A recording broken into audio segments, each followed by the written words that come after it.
ಬೆಲೆ ನೀವು ಎಷ್ಟೆಷ್ಟು ಹಾಕೋತೀರ ಅದಕ್ಕೆ ಸಿನಿಮಾ ಬಜೆಟ್ ತೋರಿಸ್ತಿಲ್ಲ ನಿಮ್ಗೆ ಕರ್ಕೊಂಡು ಹೋಗ್ತೀವಿ ಅಲ್ಲಿಗೆ ತೋರಿಸ್ತೀವಿ. ಕೇಳಿದ್ರೆ ಬೆಲೆ ಎಷ್ಟು ಅಂತ ಕೇಳಿದ್ರೆ ಈಗ ನೀವು ಅಳಿತಾ ಇದ್ದೀರಾ, 10 ರೂಪಾಯಿ ಆಗ್ಬೋದು, 1000 ರೂಪಾಯಿ ಗಿಫ್ಟೇ ಸರ್. ಹಂಗನ್ಬಿಟ್ಟು ಗಿಫ್ಟ್ ಕೊಟ್ಬಿಟ್ಟು ವಾಪಸ್ ಅಂತೂ ಕೇಳಲ್ಲ ನಾವು. ಪ್ರೀತಿಗೆ ಬೆಲೆ ಕಟ್ಟಕ್ಕಾಗುತ್ತಾ? ನಾವು ಅದನ್ನು ಕೊಡ್ತಾ ಇದೀವಿ ಅಂತಲ್ಲ, ಅವರು ಮಾಡಿರುವಂಥ ಒಂದು ಕೆಲಸಗಳನ್ನ ಅವ್ರ ಶ್ರದ್ಧೆಯಿಂದ ಮಾಡಿದಂಥ ಒಂದು ಚಿತ್ರನ ನಮಗೆಲ್ಲ ಖುಷಿಯಾಗಿ ಇಡೀ ರಾಜ್ಯದ ಜನತೆ ಖುಷಿಯಾಗಿರೋದ್ರಿಂದ ನಮ್ಮದು ಒಂದು ಚಿಕ್ಕ ಕಾಣಿಕೆ ಅಷ್ಟೇ, ಇನ್ನೇನಿಲ್ಲ, ಸ್ಮಾಲ್ ಗಿಫ್ಟ್. ಅದೇ ಸಿನಿಮಾಗಳು ತುಂಬಾ ಚೆನ್ನಾಗಾದಾಗ ತಂತ್ರಜ್ಞರಿಗಿರ್ಬೋದು ಅಥವಾ ಕಲಾವಿದರಿಗಿರ್ಬೋದು ಈ ತರದ ಒಂದು ಉತ್ತೇಜನ ಕೊಡ್ತಕ್ಕಂಥದ್ದು ನಿಜವಾಗ್ಲೂ ತುಂಬಾ ಪಾಸಿಟಿವ್ ನೋಟ್ ಎಲ್ಲರಿಗೂ ಇಂಡಸ್ಟ್ರಿಯಲ್ಲಿ. ಈ ತರದ ಒಂದು ಕಾರ್ಯಗಳು ಬೇರೆ ಇಂಡಸ್ಟ್ರಿಯಲ್ಲೂ ನಡೀತಾ ಇದ್ವು, ನಮ್ಮ ಕನ್ನಡ ಇಂಡಸ್ಟ್ರಿಯಲ್ಲಿ ನೀವು ಮೊದಲ ಬಾರಿಗೆ ಇಂಟ್ರೊಡ್ಯೂಸ್ ಮಾಡ್ತಾ ಇದ್ರ, ತುಂಬಾ ಜನಕ್ಕೆ ಉತ್ತೇಜನ ಆಗುತ್ತೆ ಇದು. ಬೇರೆ ಪ್ರೊಡ್ಯೂಸರ್ಸ್ಗೂ ಎಲ್ಲ ಒಂದ್ ಕಡೆ ನಾವು ಕೊಡಬೇಕು ಅನ್ನೋ ಒಂದು ಮೋಟಿವ್ ಆಗುತ್ತೆ. ಈ ಮೋಟಿವ್ ಬಂದಿದ್ದು ಹೇಗೆ ಸರ್? ಮುಖ್ಯವಾಗಿ ಈಗ ನಾವ್ಯಾರು ಹೊಸಬ್ರಲ್ಲ, ಇಲ್ಲಿ ಚಿತ್ರರಂಗ ದರ್ಶನ್ ಅವರಾಗ್ಬೋದು, ತರುಣ್ ಆಗಲಿ, ನಾನಾಗಲಿ, ನಮ್ಗೆ ಇಲ್ಲೇನು ಕೊರತೆ ಇರೋದು ಅನ್ನೋದಂದರೆ ಒಬ್ಬ ರೈಟರ್, ಬರಹಗಾರರು ಇಲ್ಲ ನಮ್ಮಲ್ಲಿ.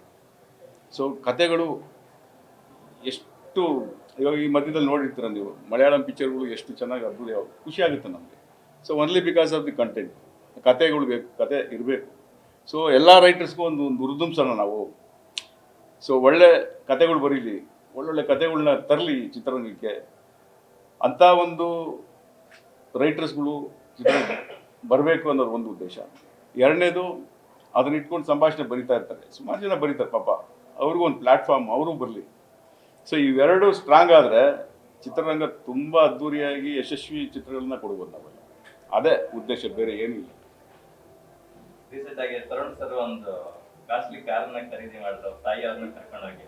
ನಾವೆಲ್ಲ ಅಂದ್ಕೊಂಡ್ವಿ ಬಹುಶಃ ಕಾಟೇರ ತುಂಬಾ ದೊಡ್ಡ ಸಕ್ಸಸ್ ಆಯ್ತು, ಒಳ್ಳೆ ರೆಮ್ಯುನರೇಷನ್ ಕೊಟ್ಟಿದ್ದಾರೆ, ಹಾಗಾಗಿ ಕಾರ್ ತಗೊಂಡ್ರು ಅಂತ.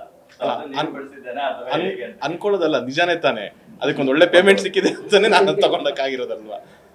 ಏನಾಗುತ್ತೆ ಅಂದ್ರೆ, ತರುಣ್ ಆಗ್ಲಿ, ದರ್ಶನ್ ಆಗ್ಲಿ, ಈ ಚಿತ್ರಕ್ಕೆ ನನಗೆ ಒಬ್ಬ ಹೀರೋ, ಒಬ್ಬ ಡೈರೆಕ್ಟರ್ ಅಂತಲ್ಲ, ನನಗೆ ಒಂದು ಫ್ಯಾಮಿಲಿ ಅಂತ ನಾನು ಅನ್ಕೊಳ್ಬೋದು.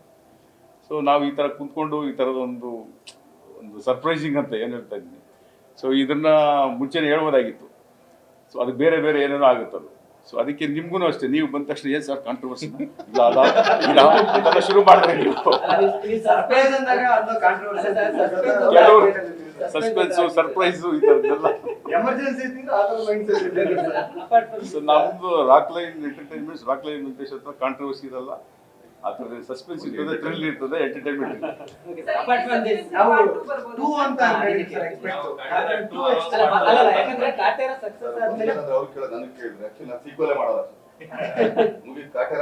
ಒಂದೇ ಕತೆ ತಿರ್ಗಾ ಅದನ್ನ ವಿಷಯ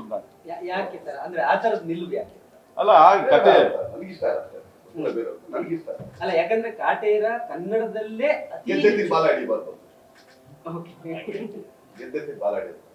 ಮುಗಿತ ಇನ್ನೂ ಅದನ್ನ ಹೇಳಿತೀವಿ ಅಂದ್ರೆ ಈಗ ಫಸ್ಟ್ ಹಾಫ್ ನಿಮ್ಗೆ ಆಕ್ಚುಲಿ 3 ಅವರ್ ತೋರಿಸ್ಬೇಕು. ಬರ್ಬೋದು ಮುಂದಕ್ಕೆ. ಈಗ ಯಾರಾದ್ರೂ ಏನಾಗುತ್ತೆ ಅಂದ್ರೆ, ನಾನು ಕತೆ ಸಿಕ್ಕಿದ್ರೆ, ಈ ಕತೆ ಸಿಕ್ಕಿದ್ರೆ ದರ್ಶನ್ ಸೂಟ್ ಆಗುತ್ತೆ, ದರ್ಶನ್ ಕತೆ ಕೇಳಮ್ಮ ಚೆನ್ನಾಗಿದೆ ಮಾಡೋಣ. ಸೊ ಆ ಥರ ಮಾಡ್ಕೊಂಡಾಗ ನಾನೇನೋ ಇಮಿಡಿಯೇಟಾಗಿ ಆ ಹೀರೋಗಳು ಡೇಟ್ ಇಟ್ಕೊಂಡು, ಈ ಹೀರೋ ಡೇಟ್ ಇಟ್ಕೊಂಡು ಸಿನಿಮಾ ಮಾಡೋ ಪ್ರೊಡ್ಯೂಸರ್ ನಾನು ಅಲ್ವೇ ಅಲ್ಲ. ಹೀರೋ ಡೇಟ್ ಇದ್ರು ಕತೆ ಸಿಗಲಿಲ್ಲ ಅಂದ್ಬಿಟ್ಟು ನಾನು ಹೀರೋ ಡೇಟ್ ಬಿಟ್ಬಿಟ್ಟಿದ್ದೀನಿ. ಸೊ ಆ ಥರ ಮೂವರಿಗೂ ಆ ಥರ ಸಿಕ್ಕಿದಾಗ ಸೆಟ್ ಆದರೆ ಡೆಫಿನೆಟಾಗಿ ಮಾಡ್ತೀವಿ.